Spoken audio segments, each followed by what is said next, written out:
तप्तकांचन गौरंगी राधे वृंदावनेश्वरी पुष्पानुस्ते देवी प्रणमामि हरिप्रियै। जय श्री कृष्ण चैतन्य प्रभु नित्यानंदा श्री अद्वैत गदाधर शिवसादि गौर भक्त वृंदा।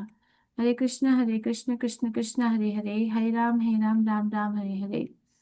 नमां विष्णु पदाय कृष्ण पृष्ठाय भूतले श्रीमते भक्तिवेदांत स्वामी नामिने। नमस्ते सरस्वती देवे गौरवाणी प्रचारिणे निर्विशेष शून्यवादी पाश्चात्य देशतारिणे। All right, so we'll go over the slides and then we'll go to the Kindle version, okay? Let's pay our obeisances to Shishi Radha Govind before we go ahead. So we are in the last part of Shri Isha Updeshamrita. First 7 verses of Updeshamrita talk about Videhi Sadhana Bhakti, which is the regulative devotional service. 8th verse, which we are going to discuss today, is about Raganuga Sadhana Bhakti, a Sadhana Bhakti in the mood of following a resident of Vrindavan in a particular mood, in a particular rag or attachment to Krishna. The 9 to 11 is Bhava Bhakti and Prem Bhakti. Just a very quick overview. First, preface talks about the goal of Krishna consciousness and the means of attaining it. Text 1 talks about controlling the 6 urges. 2 talks about 6 obstacles to devotional service. 3, 6 principles that aid in devotional service. Verse 2 and 3 form the foundation of the entire Updeshamrita. That is why Bhaktivinoda Thakur Prabhupada has given exclusive commentary to 2 and 3 in a book called Bhaktya Loka.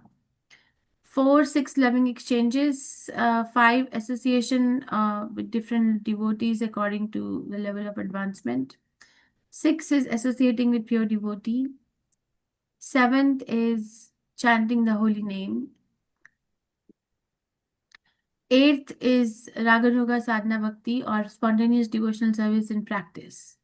So in this verse, Rupa Goswami gives the essence of all advice to fix one's mind on Krishna without deviation by constantly hearing and chanting about him and remembering his pastime. This is basically the essence of all our Krishna conscious practice. It's not that we are not trying to become very big scholars. We're not trying to become very big reciters of the Vedas or verses or shloka reciters. That's fine. If somebody is doing it, it's really good, but that's like a byproduct. The primary is without deviation, constant hearing and chanting. Hare Krishna.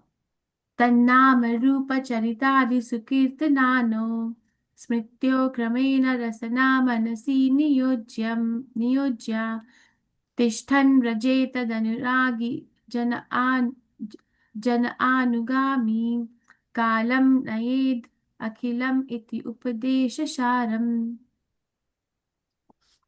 The essence of all advice is that one should utilize one's full time, 24 hours a day, in nicely chanting and remembering the Lord's divine name, transcendental form, qualities, and eternal pastimes, thereby gradually engaging one's tongue and mind. In this way, one should reside in Vraj, Golok, Vrindavan Dham, and serve Krishna under the guidance of devotees. One should follow in the footsteps of Lord's beloved devotees who are deeply attached to his devotional service. So what are the things? So purpose behind all previous instructions and what is the reason that why we are endeavoring to control the mind. We are not trying to become very big Ashtanga yogis. How to control the mind, 5 stages from hearing to perfection. Why can't you all turn your cameras on? Raga Marg, such a small class. Okay, Dinit Prabhu, Indadimna Prabhu. Mind, why to train, how to train. Okay, how to train, only way to control is to neglect the dictation of mind and always chant the holy names. The principles of Ashtanga Yoga are not going to be so effective in the age, Hare Krishna, in the age of Kali because of our short lifespans, our disturbed lifestyles, and less intelligence. It's not going to be possible. So what do we do? How do we control the mind? Next time you have this question, how to do this is to neglect the dictation of the mind. there is a verse in Bhagavad Gita. There are so many verses about mind control, but there's this verse which personally serves my purpose. It's like Adi Antavanta Kantaya Nateshu Ramate Buddha. Is it Sparshaja? What is the word that Sparsha Adi यही five from यही संस्पर्शजा भोगा. Ehi Samsparshaja Bhoga Dukkha Yonaya Evate Adi Antavanta Kantaya Nateshu Labate Buddha. So Ehi Samsparshaja, any any sense gratification that arises from the touch of the object of senses and the senses has a beginning and an end, and a Buddha or intelligent person does not take pleasure in it. So what do we do? How do we control the mind? There's only one way. There are not many ways, and that's actually good, because if there are so many ways of doing something, then it becomes overwhelming at times, right? So, is mind a friend or enemy? That's how Prabhupada opens the purport. So, mind a friend or enemy? Yes, we have discussed this in Bhagavad Gita. Mind a friend or enemy? We have to train the mind to become a friend. Yeah, so uncontrolled mind is an enemy. So, mind has impression or contradictory pictures from many, many lifetimes. And actually, mind is a bridge that can carry us to that can aid us to go back to material world, or that can actually keep us bound in the spiritual Krishna. Mind uh, is an aid, or is a via medium through which we can actually transfer ourselves to spiritual world, or we can stay stuck in the material world. So the function of the mind at the time of death is extremely important. We cannot just not acknowledge the presence of the mind. So train the mind. What? Always think of Krishna. So this is what Krishna says in Bhagavad Gita, and Prabhupada opens the verse with this. Bandhur atmanas tasya yena atma eva atmana jitaha atmanas tu shatruvate vartetatma shatruvat. For him who has conquered the mind is the best of friends, but for one who has failed to do so, his very mind is the greatest enemy.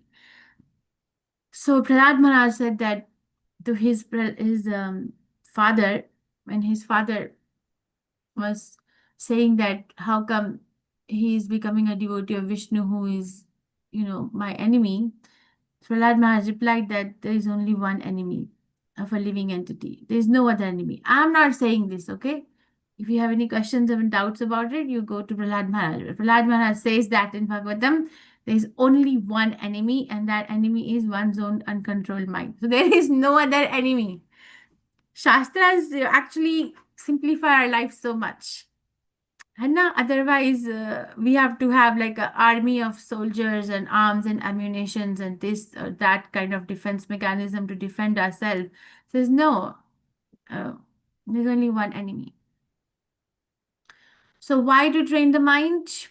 This I got from Srimad Bhagavatam. Sukdev Goswami replied, "My dear king, you have spoken correctly. However, after capturing animals, a cunning hunter does not put faith in them, for they might run away. Similarly, those who are advanced in spiritual life do not put faith in the mind. Indeed, they always remain vigilant and watch the mind's action." So it's not that I am the mind, it's that I have the mind. There's a difference. Okay, so why to train the mind? Continuing, all the learned scholars have given their opinion. The mind is by nature very restless, and one should not make friends with it. If we place full confidence in the mind, it may cheat us at any moment. Even Lord Shiva became agitated upon seeing the Mohini form of Krishna, and Sabari Muni also fell down from the mature stage of yogic perfection. So don't put faith in the mind, and don't ever think that my mind is now 100% controlled. More reference in the same chapter of Srimad Bhagavatam. Unchaste woman is very easily carried away by paramours, and it sometimes happens that her husband is violently killed by her paramours. If the yogi gives his mind a chance and does not restrain it, his mind will give facility to enemies like lust, anger, and greed, and they will doubtlessly kill the yogi. The mind is the root cause of lust, anger, pride, greed, lamentation, illusion, and fear. Combined, these constitute bondage to fruitive activity. What learned man would put faith in the mind? So basically, it's said that don't try to think that my mind is controlled and my mind is ever controlled, and I'm going to be a master of my mind.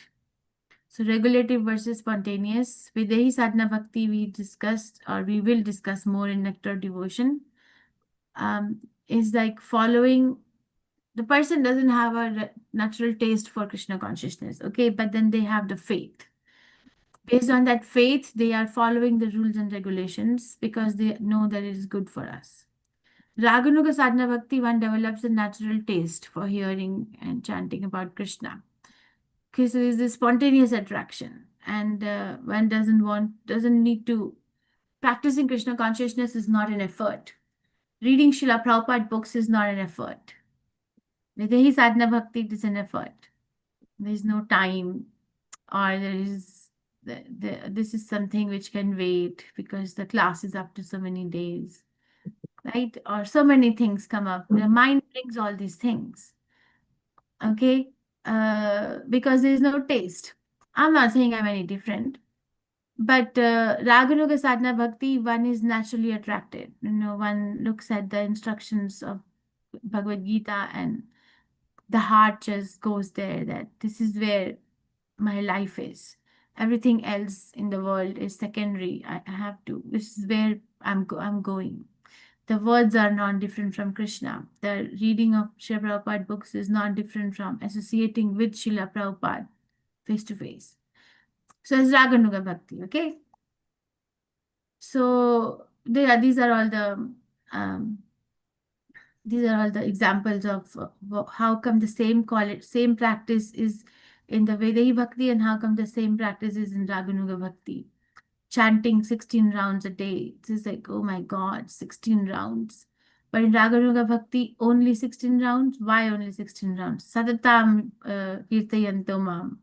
Sadatam kirtayanto mam. Bhajatam priti purvakam. Always 24 hours a day.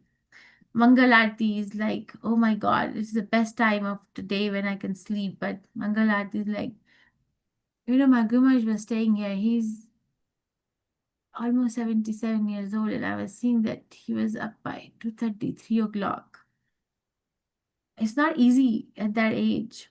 You ever seen somebody of that age? But it just becomes attuned. So basically, sadhana and sadhya are the same, or the practice and the perfection of practice is the same activity, but it is different attachment, different kind of an attachment. And what is the difference? We have been discussing this in our Bhagavatam classes nowadays, right? In the Shuddha Bhakti Chintamani. What is the difference? This question can be raised, and if you remind me at the end, I'll discuss that. How come some particular conditioned soul progresses so quickly in Krishna consciousness, and how come other conditioned soul, even though given the same set of rules and regulations, exposed to the same association, lags behind? Where is the difference?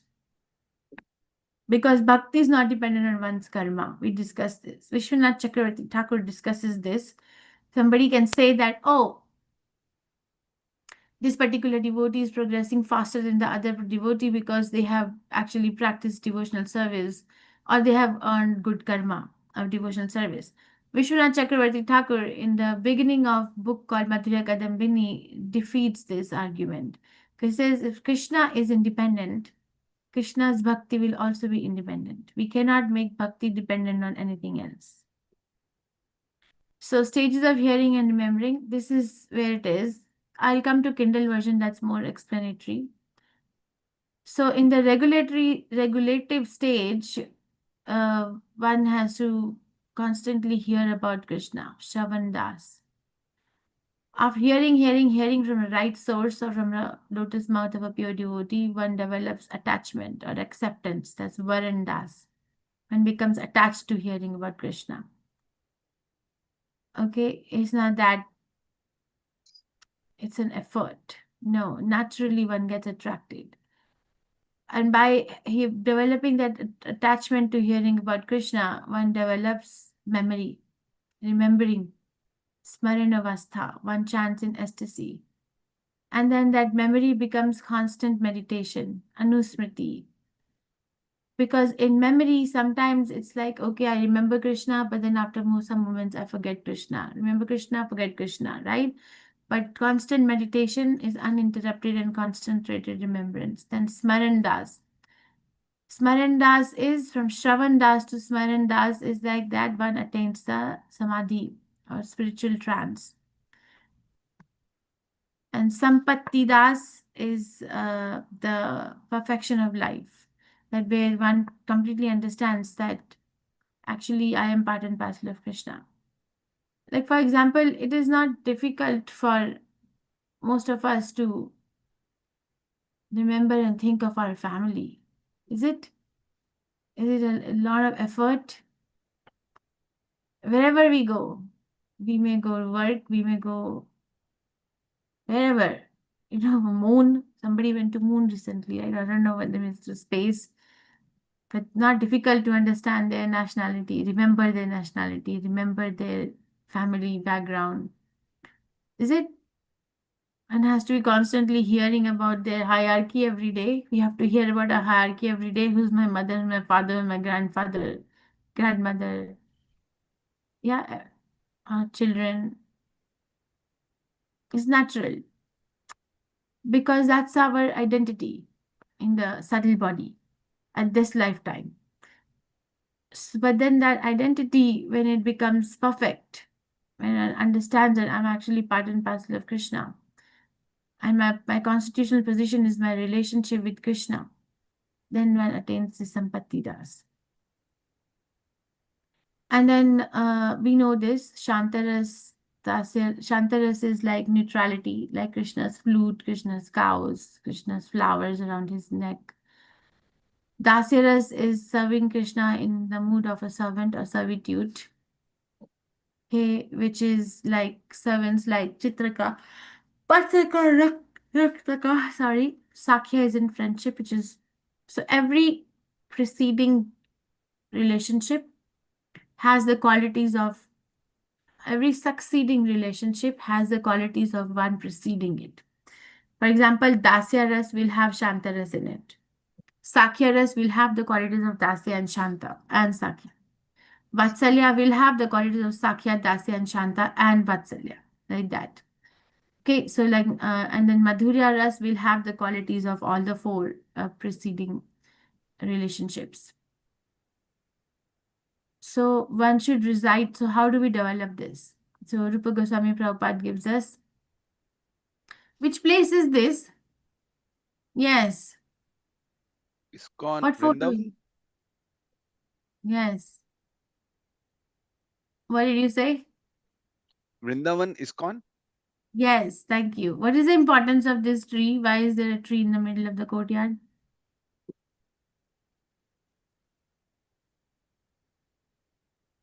Hare Krishna Mataji, I remember you had mentioned that tree is a devotee. Some Yeah. fasting. So this is Tamal tree. Tamal tree is, Prabhupada said this tree is the tree under which Krishna and Balaram used to play. So the color of this tree resembles the color of Krishna.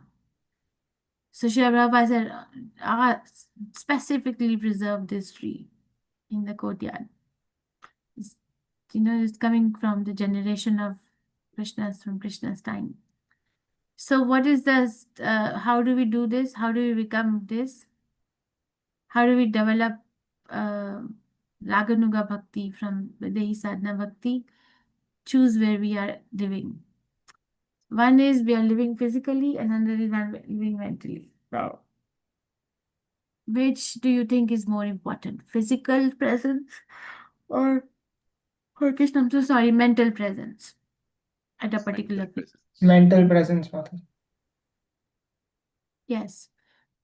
You agree, or you're just telling me because you want to give a right answer? I agree, Mataji. Yeah, you can be like sitting in, where do you live, Rupna Prabhu? Halifax, Canada? Halifax, Canada. You can be sitting in Halifax, Canada, but you can be thinking about Radha.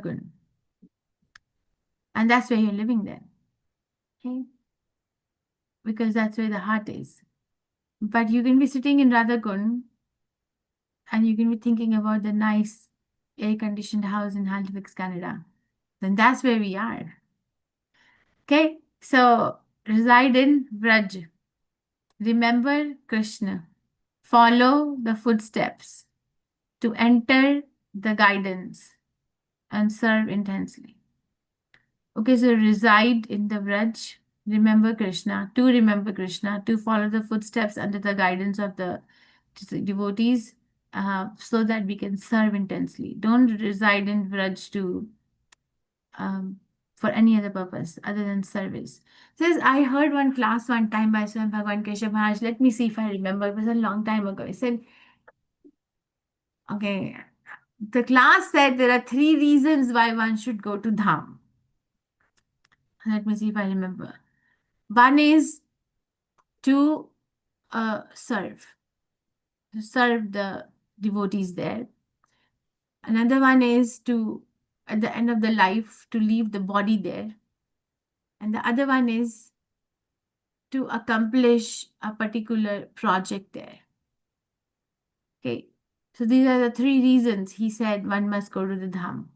It's not that we are going to go to the Dham and take a selfie with the DD, or we're going to post on social media that I'm such a religious person that I went. We can post. I'm not saying don't post, but the intention is more important than the action. And the intention is that, okay, I actually am such a nice person. Then, Krishna is in the heart. But if the intention is that let everyone else get darshan of the Dham, then that's different. Okay? So, until the intention is purified, don't do the action.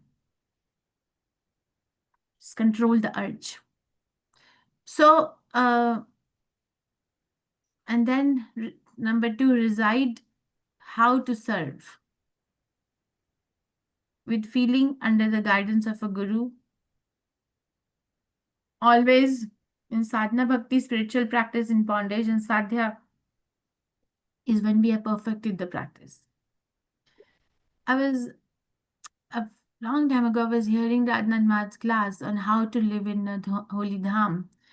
And he was giving example of a very elderly devotee of Radha Damodar Mandir in Vrindavan. She said this devotee, she did one service all her life. Every morning, she would take a pot and go to Jamuna to get the water of Jamuna for bathing Damodar. Every morning. All her life until she couldn't do it any longer. It's a bit of a walk. If you have been to Radha Damodar temple and walking to Jamuna, coming back, it's a bit of a walk. But just to fetch one pot of water for Radha Damodar in Vrindavan for their daily bath. That was her only service. Maharaj was saying that devotee attained perfection. This is the definition of perfection. It's not that, Krishna is not going to look at how many followers or likes or how many, I don't know, like how much scholar one became. There's how much love did we develop? How much perfection did we achieve in the service that we actually did for Krishna? What was our mood of service in that particular moment when we were associating with the Supreme Personality of Godhead via the medium of the service? So understand what is more important rather than getting lost in the noise and distractions.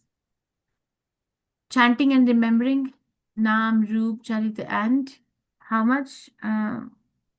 24 hours a day. Leela is another thing. Nam, Roop, Charita, and Leela. With love. And how do we do that? By following the mood of a particular Brajvasi. So live in Vraj, engage in the tongue and mind in tasting Krishna's name. Every activity that aids in, like chanting, tasting Krishna Prasadam, talking about him, hearing about him, just has to aid in all these things. Okay, So I'll just go to the Kindle version, just more detail. Mm, I think I finished reading. Let's see.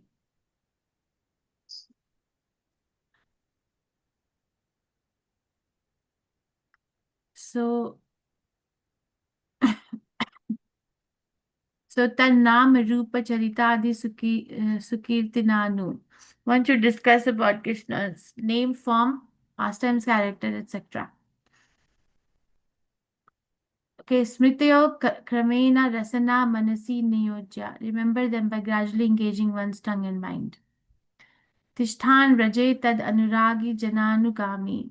One should thus reside in Vraj and serve Krishna, following the devotees who are attached to his bhakti. Kalam Nayed Akhilam Iti Upadesha Sharam. One should utilize one's full time in this way. This is the essence of all advice. The service rendered within the mind, Manasa Seva, is dependent solely upon residing mentally in Braj. So again, so what is the instruction of this is about Raganuga Sadhana Bhakti. Discuss the Krishna's name, form, pastime, character, etc. Number 1. Remember them by gradually engaging tongue and mind. Then reside in Vraj and serve Krishna, following the devotees who are attached to his bhakti.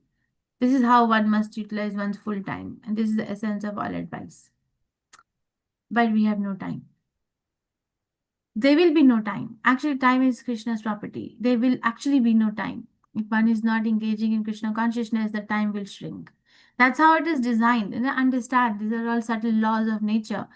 And if somebody is engaged in Krishna consciousness or makes an effort, even though one has no taste, but makes an effort because it is an instruction of it's a higher instruction coming from the parampara, things become easy. But we need to have that kind of importance. My Gurumaj was saying that schedule it. He said we get much more accomplished in a day if we schedule something. Schedule your Krishna conscious practice in your day. Don't keep it as a side activity. Schedule it.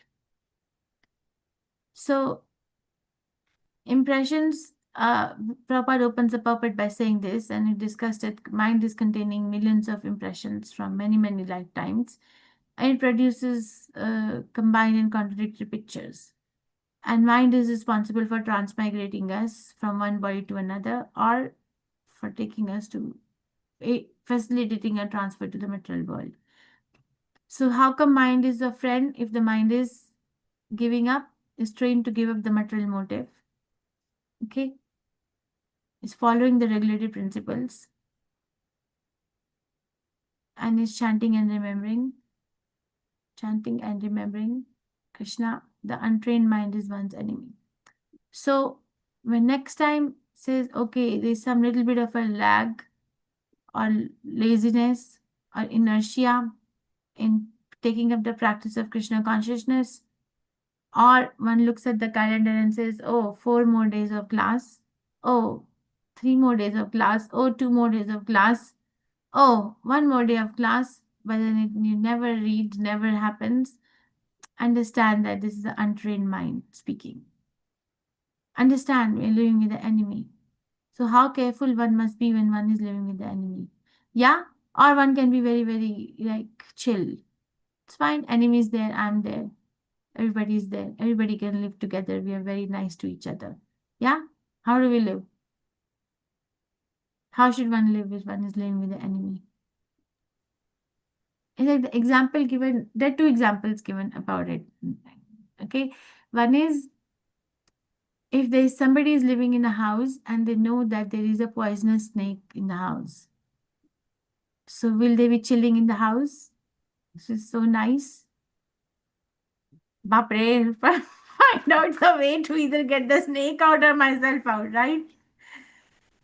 This is one example. And the other example is same analogy, but in a different manner. That somebody is sitting and relaxing in their house, watching some nice show, eating some nice thing, and sitting on a nice, comfortable couch with a nice company. But there is one problem. There is cobra right on their side, waiting to bite. So what does these nice things become? How much can you enjoy those nice things? How much can you We enjoy can't that? control. So this cobra is compared to the death. Okay, so it's like this there. Now, because this we are in Kali Yuga, because there is this inertia in the mind, it takes more than just giving instructions. It takes activity. That's why service is important. Okay, reside in Vrindavan or any part of Vrindavan, or at least mentally reside. If you can't reside, at least desire to reside or go. And then and living there, one must associate with a particular associate of the Supreme Personality of Godhead and learn how to serve. Okay. So Bhaktisiddhanta Prabhupada, talks about from Shravan to Smaran. Shravan Das is a neophyte stage where one has to make an effort to. Shravan means hearing. Hear about Krishna's name and Krishna's Katha constantly. Varan Das is accepting. Then actually one becomes attached. Putting on Srila Prabhupada's lecture is not like, oh, I would rather, do it later. Oh, there's so many people around me. I cannot actually do it because I'm not in the right company. I'm not saying that's not possible, but Krishna says, you see, Krishna says, and if you have faith, then you'll remember, Dadami buddhi yogam tam ye namam upayanti te. One who wants to come to me, I give the intelligence by which one can come. So if we are making the excuses stronger than Krishna's instruction, then that defines the quality of our faith.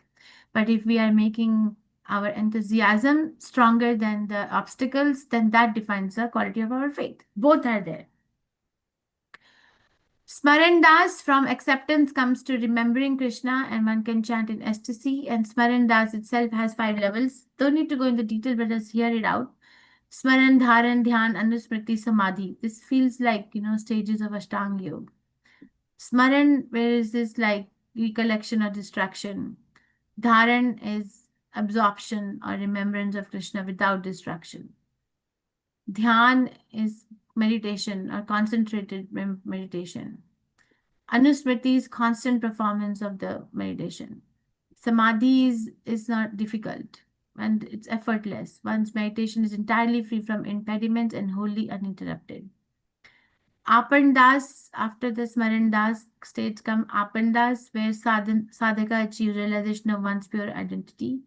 And Sampatti Das is a stage of perfection where one finally obtains a spiritual form and is appointed to the eternal service of Krishna in the spiritual realm. And we know about this, Videhi Bhakti and Ragatmika Bhakti. Videhi Bhakti is a regulated bhakti in which there is no taste. One doesn't have a taste, but one has faith. Because of the faith, one follows the rules and regulations. Okay, it's like, okay, I'm going to sleep on time so I can get up on time because I have to get up for Mangalati. Okay, I'm going to chant 16 rounds because that's given, the rule. I have faith. But I have no attachment. I'll still do it. But Ragatmika Bhakti, when that non-attachment becomes attachment spontaneously. That Mangalarti is the best part of my day, or chanting Hare Krishna is the time when I'm the best version of myself with the Supreme Personality of Godhead. Then Ragatmika Bhakti is spontaneous. With the Ragatmika Bhakti goes to Raga Anuga Bhakti. Raga means what? Raga means what? Natural love. Raga means attachment. Anuga means what? Anu means what? To follow. Yes. So Raga means attachment and Anu means follow. So one who spontaneously follows this devotion service to Krishna in an attachment to a particular rasa. Okay, if somebody is attached to Krishna in Vatsalya Ras, they want to follow the footsteps of Mother Yashoda. If one is attached to Krishna in serving Krishna as a friend, they want to follow the footsteps of Krishna's friends. Sridham, Sudam, Balaram, like that. They want to study how did they study, they serve Krishna in that emotion. So I have to do best because that's the best. Okay, so sadhana, bhakti or raganuga bhakti, devotion that follows in the wake of his ragatmika bhakti, following the footsteps of one eternal associate of Krishna and Vrindavan. It is further of two types, bahya and antara. Bahya is externally one performs hearing and chanting sadhaka roop, and antara is internally one serves Krishna in one's own perfected spiritual form in Vraj, following eternal Vrajvasi who possesses the same mood. And then there are 5 moods or 5 rasas in Raganuga Bhakti. I told you if you don't study this verse, then this will be Latin and Greek. So if it was Latin and Greek, then what place is this? What place is this? Radha Kund? Yes, very nice. Somebody has been to Vrindavan. Actually, not just touched and come, right? All right. So again, we are going to come to verse number 9 and to 11 now. So Bhava Bhakti and Prem Bhakti. Okay, I'll come to the verse number 9. So we studied spontaneous devotional service and practice in 8. 9 is the hierarchy of the material and spiritual world. This particular verse describes the hierarchy of different regions of Lord's creation with Radha Kund as the topmost place. This Mataji, is one last. question. Yes, Prabhu. Oh, you said to remind you about the difference between the devotees who develop bhakti fast and Yeah. to develop slow. So that will come in the end of the class or after this shloka? Let's finish this first. Okay. Let me give the dose. Then we'll take care of the overdose. Yeah. Okay. Vaikuntaj janito vara madhupuri tatrapi rasota savad vrindaranayam udarapani ramana tatrapi govardhanaha radha kundam ihapi gokul pate premamrita apala vanat kuryad asya virajato giri tate sevam viveki na kaha. Holy place known as Mathura is spiritually superior to Vaikunt, the transcendental world, because the Lord appeared there. Superior to Mathurapuri is the transcendental forest of Vrindavan because of Krishna's Ras Leela pastimes. Superior to forest of Vrindavan is Govardhan Hill, for it was raised by the divine hands of Sri Krishna and was the site of his various loving pastimes.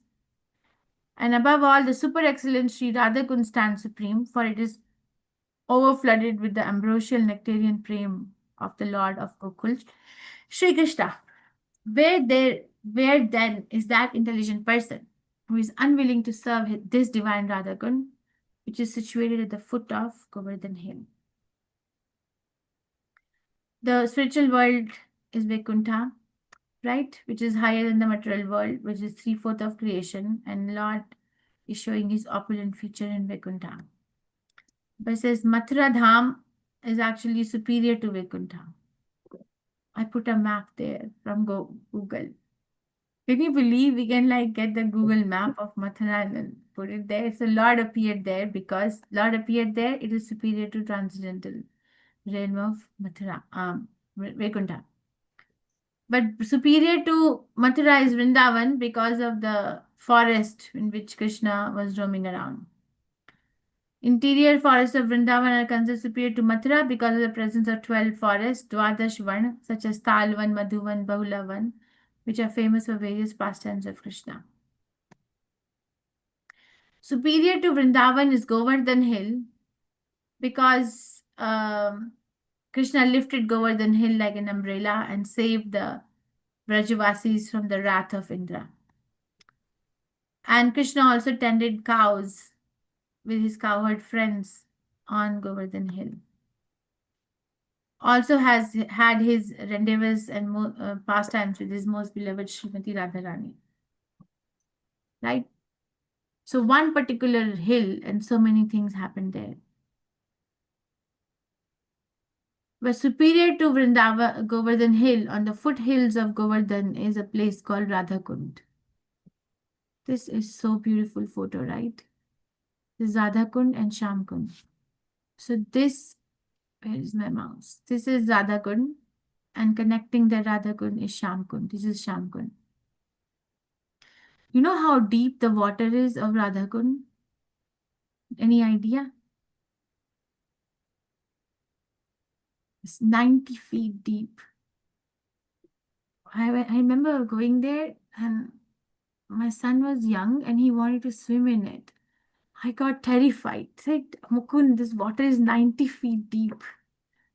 But he still went in the water. My God, I don't even know how to swim when you're going there. So Radha Kund at the foot of Govardhan is superior to all because it is there that love of Krishna overflows. Advanced devotees prefer to reside at Radha Kund because this place is the site of many memories of eternal loving affairs between Radha and Krishna. Right, we have so many important landmarks near Radha Kund for our Sampradaya. We have Raghunath Das Goswami's Samadhi. We have Chaitanya Mahaprabhu's Baithak. We have Haridas Thakur Prabhupada's chanting place, Bhajan Kutir. So there's like so many places which are of extreme importance to our Sampradaya. So how do we prepare oneself for Vrindavan? When one goes to Vrindavan, you see the essence of Gaudiya Vaishnava Sampradaya is to understand Sambandha Gyan, Abhidheya Gyan and Prayojan Gyan. So when one enters the Dham, one needs to pray to the three primary deities of Vrindavan to aid us in cultivating these three things. Okay, so Madan Mohan is a deity which helps with the Sambandha Gyan. Govindji is Abhidheya Gyan and Gopinath is Prayojan Gyan.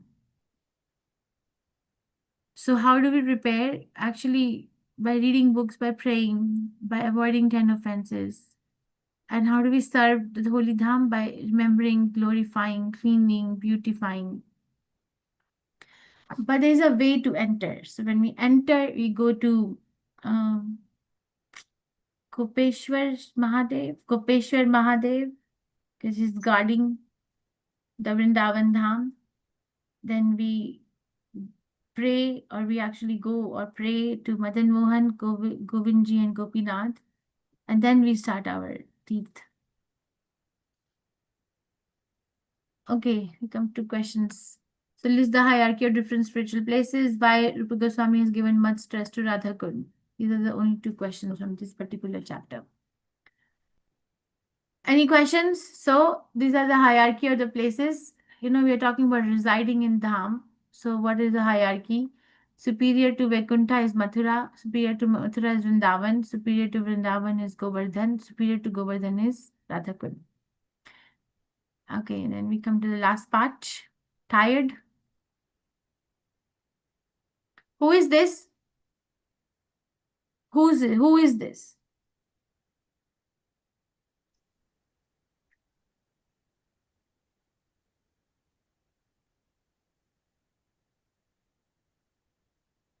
Their deities in ISKCON Vrindavan. Yes, this is Radha Sham Sundar. Lalita Vishakha. There's so many nice pastimes of different devotees interacting with these deities. So that's how we go to Vrindavan, okay? It's just not like, and this is Shri Radha Govind. All right, so we'll come to 10 and 11, the last two verses. The hierarchy of the material and spiritual worlds we discuss, text 9. Text 10, the hierarchy of different types of human beings. And describes the hierarchy of different types of human beings within the creation, with Radha Kund as the place of residence for the topmost human beings. Glories of Radha Kund, text 11, which is very unique to Gaudiya Vaishnava Sampradaya. Do you want a break? You all are turning off your cameras, maybe stretching at the back, want some water? What do you want to do? India is difficult because it's like after lunch hours. For me, it's like, what is it time? Almost 6 in the morning. Right? For you also, Indradumna Maharaj, what is the time? Das, Indradumna Das. Yeah. 6:51. My Guru Maharaj also teases me every time we have this, class with him. Here comes His Majesty. I go, "Ma."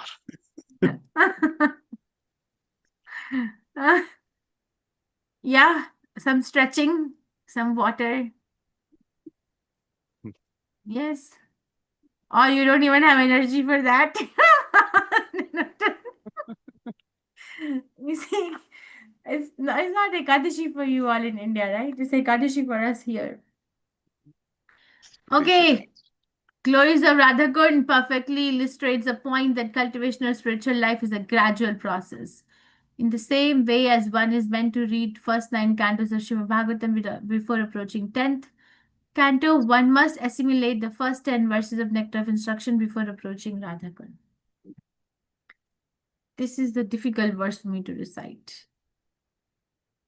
Karmibhya parito hare priyataya vyaktim yayurgyaninas तेभ्यो ज्ञान विमुक्त भक्ति परमा प्रेमेक निष्ठस्तथा तेभ्यस्तः पशुपाल पंकज दृशस्ताभ्यो अपि सराधिका प्रेष्ठा तद्वत् इयं तदीया सरसितां न श्रयेत् कः कृति. In the Shastra, it is said that of all types of fruity workers, he who is advanced in knowledge of the higher values of life is favored by the Supreme Lord Hari. Out of many such people who are advanced in knowledge, Gyanis, one who is practically liberated by virtue of his knowledge, may take to devotional service. He is superior to others. However, one who has gradually attained prema or pure love of Krishna is superior to him. Gopis are exalted above all the advanced devotees because they are always totally dependent upon Sri Krishna, the transcendental cowherd boy. Among the gopis, Srimati Radharani is the most dear to Krishna. Har Kund lake is as profoundly dear to Lord Krishna as this most beloved of the gopis. Who then will not reside at Radha Kund and in spiritual body surcharged with aesthetic devotional feelings, aprakata bhav, render loving service to the divine couple Shri Shri Radha Govind, who perform their Ashtakaliya Leela. Their eternal eightfold daily pastimes. Indeed, those who execute devotional service on the banks of Radha Kund are the most fortunate people in the universe. So, progressive hierarchy shows how one can progress in human form of life. Rupa Goswami Prabhupada talks about their karmis, and then their jnanis, and then their bhaktas. So, spiritual evolution, our position indicates our desire. Krishna rewards us accordingly. Okay, it's not that Krishna has locked us in a particular category that if I am a karmi, I cannot become a jnani, I cannot become a bhakta. Where we are situated is based on our desire. If you see somebody very successful in their karmi life, that's their desire. Krishna has sanctioned it, because without Krishna's sanction, it's not going to happen. If you see somebody very successful in their devotional life, that's their desire. So, Rupa Goswami Prabhupada talks about P-karmis who don't follow any rules and regulations, who risk of being degraded to lower species. Saintly people do not appreciate them and they defeat the purpose of life. Karmis, they follow the Vedas, they attain the higher planetary systems, but then what happens? They eventually return back. And then there is akarmis or devotees who have come to the platform of devotional service to Krishna. Know that fruitive activity binds and it means rebirth. And then there are bhaktas. Perform devotional service according to regulatory principles, may come to spontaneous platform, Narad, Sanak, Sanatan, like that. So our karmis can be Brahmavadis or Mayavadis because they're not doing anything which is going to bind them to the material world. But they're also not doing anything which will take them to the spiritual world, will take them to the spiritual cloud, but not the world. May develop pure love of Godhead. Out of all these, gopis are the best. This is the hierarchy. Because their only desire to satisfy Krishna, cannot forget him even for a second. And their mood is the highest. Out of all the gopis, Radharani is the highest because she cannot be exiled by anyone. Even Krishna cannot understand the depth of her bhakti. So one who takes shelter of Radha Kund is actually the most fortunate person in the entire universe. Even if we go and put few drops of the water on the head, we may not realize. That's called agyata sukruti. We don't know, but we just have faith. And have you been to Radha Kund? Yes, all of you have been to Radhakund? Yes, Yes, Mataji. Mataji. Anybody who has not been to Radhakund?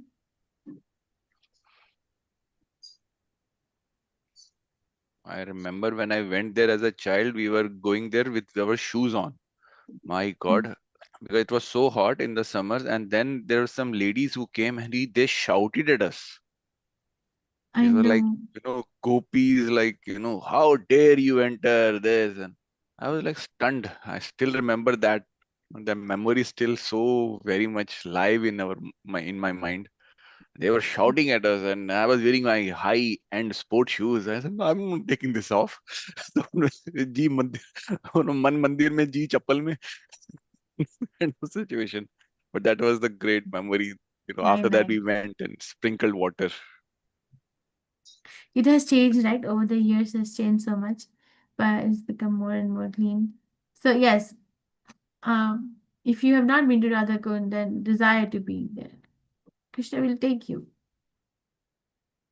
Don't place material life higher than the spiritual life. Not possible, it's not there. It's a mind game. Krishna's yoche pranaya vasitah preyashibhyo api radha kundam chasya munibhir abhitastadrag eva vyadhayi yad preshter api alam asulabham kim punar bhakti bhajam tad premedam sakrit api sarasnatur avishkaroti. Of the many objects of favor, delight, and of all the lovable damsels of Rajbhumi, Srimati Radharani is certainly the most treasured object of Krishna's love. And in every respect, her divine kund is described by great sages as similarly dear to him. Undoubtedly, Radha Kund is very rarely attained even by the great devotees, therefore, it is even more difficult for ordinary devotees to attain it. If one simply bathes once within those holy waters, one's pure love of Krishna is fully aroused. Super excellent Radhakund belongs to Radharani, who is topmost beloved of Krishna, as dear to Krishna as Radha herself, very rarely attained even by great personalities, fully engaged in devotional service. A devotee will at once develop pure love of God or Krishna in the wake of gopis if he once takes bath in Radhakund. So this is a special benediction, okay? Because you know how in America there's, I think in India also there's come like there's something like Black Friday, like special day of sale of so many items. Like that in Krishna consciousness we have Black Fridays or special mercy. Except like go there, you're gonna do it, you're gonna develop it. But going there is difficult. Going there, reaching there is difficult. But if you reach there and if you do this, take bath or sprinkle water or meditate on Radhakund or desire to be there, then the practice of Krishna consciousness becomes more empowered. Bathing in Radhakund, Rupa Goswami says, take as many times as you can. Most important item in the execution of devotional service, but one that is rarely attained even by great devotees like Narad. And this is very unique to Gaudiya Vaishnava Sampradaya. Other Sampradayas do not understand the glories of Radhakund. We have 4 Sampradayas, right? Brahma Gaudiya Sampradaya, Sri Sampradaya, Rudra Sampradaya, Kumar Sampradaya. Out of all the 4 Sampradayas, Brahma Gaudiya Vaishnava Sampradaya is the only Sampradaya where the importance of Radhakund is discussed. It's not discussed in other Sampradayas. I think I'm not sure, but I think there'll be some exclusive item of all of the Sampradayas too, but this is exclusive to us. And it is only discussed in this particular domain of our practice of Krishna consciousness. So it is very important for us. So why are gopis superior to all the devotees? Let me know if you don't know the answer to anything. Define Vipralamba Seva. What is the result of bathing in Radhakund even once? See, bathing in Radhakund even once is even superior to bathing anywhere else, any other holy waters. Why? Because if you bathe once, bathing is enough. One can become purified by bathing in Ganges water, but it has to be a repetitive process. It has to be a repetitive process. Once is not enough. Radhakund once visit is enough to become firm in Krishna consciousness. Do you want me to go to Kindle, or I thought this was giving the zest of everything happening? I'll just show you and then You tell me if there's something you want to talk here. So, gradation of the holy places we discussed. Vaikuntha, superior to Vaikuntha is Mathura, superior to Mathura is Govardhan Hill. Vrindavan, superior to Vrindavan is Govardhan, superior to Govardhan is Radhakund. Okay, and then the hierarchy of different kinds of devotees. So, I think there is a table here. From outside to inside, karmis. And out of so many karmis, one who's jnani is more dear to Krishna. Out of the jnani, bahunam janmanam ante jnanvan mam prapadyante. Out of the jnanis, one who becomes a devotee is even more dear. Out of all the devotees, gopis are dearer, but the dearmost is Srimati Radharani. This is the progressive level. Okay. So, we can read that. And then glories of Radhakund. I think this is very self-explanatory. That why is it? Because Radharani is the most dear devotee of Krishna. So her kund is also very dear to Krishna and is very rarely attained even by prema bhaktis like Narad Muni, but to speak of the ordinary practicing devotee. But if simply one bathes there once, aprakatat snan, in his holy water, one's pure love of Krishna is fully aroused. I think I'm on time. Questions, reflections, realizations, corrections, tiredness.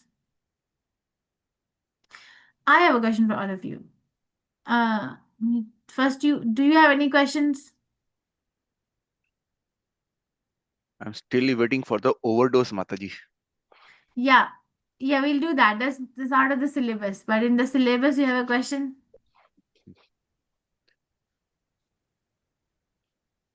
Okay, so I am going to go Hare Krishna offline. Mataji. Yes, Mataji. Yes, Ambika Mataji. Mataji, what is the difference between Ragatmika Bhakti and Raganuga Bhakti? Yes. So Ragatmika Bhakti is so there's Vedehi Sadhana Bhakti and where one doesn't have an attachment.